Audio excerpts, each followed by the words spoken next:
కామారెడ్డి జిల్లాలో పెద్ద పులిపై విష ప్రయోగం ఘటనపై అటవీ శాఖ సీరియస్ అయింది.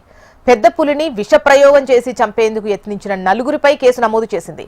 రామారెడ్డి మండలం రెడ్డిపేట స్కూల్ తండాకు చెందిన భూక్యా మహిపాల్, గంగావత్ కన్నీరాం, సలావత్ గోపాల్, పీపావత్ సంజయ్ను అధికారులు అరెస్ట్ చేసినట్టుగా తెలుస్తోంది. ఆవుపై దాడి చేసిన పెద్ద పులిని చంపేందుకు వీరు విష ప్రయోగం చేసినట్లు అధికారులు గుర్తించారు.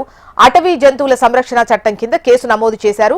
14 రోజుల రిమాండ్కు తరలించారు. మరోవైపు పెద్ద పులి జాడ కోసం అడవిని జల్లెడ పడుతున్నారు ఫారెస్ట్ సిబ్బంది. ఇక రామారెడ్డి అటవీ ప్రాంతంలో డ్రోన్ కెమెరాలు, ప్రత్యేక బృందాలతో గాలింపు చర్యలు చేపట్టారు. ఇదిలా ఉంటే పెద్ద పులి సంచారంతో సమీప అటవీ ప్రాంత ప్రజలు తీవ్ర భయాందోళనకు గురవుతున్నారు. ఫారెస్ట్ అధికారుల నిర్లక్ష్యంపై ఆగ్రహం వ్యక్తం చేస్తున్నారు. శివారులో ఉన్న అటవీ ప్రాంతంలో, స్కూల్ తాండా శివారులో ఉన్న అటవీ ప్రాంతంలో గత 3 రోజుల నుంచి మనకి టైగర్ మూవ్మెంట్ ఉన్న ఆనవాళ్ళు ఉన్నాయి కాబట్టి మనం సర్చ్ ఆపరేషన్ కండక్ట్ చేశాము.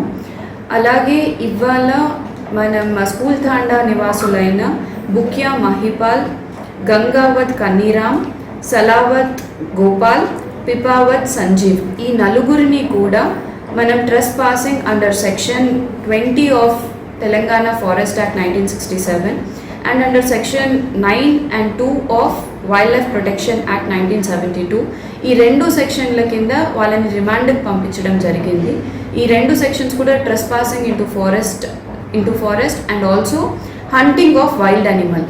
ఇక్కడ షెడ్యూల్డ్ 1 అయిన టైగర్ని హంట్ చేసే యత్నం జరిగింది కాబట్టి we have send them to remand. ఇవాళ 14 రోజుల రిమాండ్ జరిగింది వాళ్ళకి. సో ఫర్దర్ ఎంక్వైరీ కూడా జరుగుతుంది. మనకి ఫోరెన్సిక్ రిపోర్ట్ వచ్చిన తర్వాత మనకి అన్ని వివరాలు తెలుస్తాయి. Thank you.